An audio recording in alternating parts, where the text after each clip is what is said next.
ரசம் வந்து கரைச்சி வச்சுருக்கோம் இல்லையா, அந்த பாத்திரத்தில் கொட்டிடலாம். கொட்டிட்டு தேவையான அளவு உப்பும் சேர்த்துடலாம். சேர்த்துட்டு இந்த பாத்திரத்தை அடுப்பில் வச்சிடலாம். நம்ம ரசம் வந்து எப்பயுமே ரொம்ப ஹை ஃப்ளேமில் வைக்கக்கூடாது.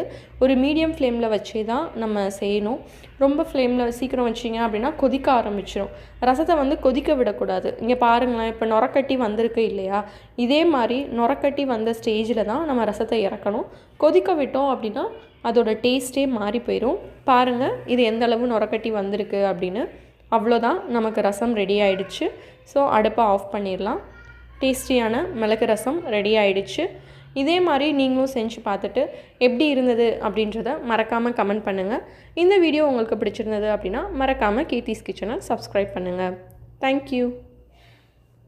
இன்றைக்கி மிளகு ரசம் எப்படி வைக்கிறதுன்னு பார்க்கலாம் வாங்க. அதுக்கு ஒரு மிக்ஸி ஜாரில் நம்ம வந்து அரைக்கிறது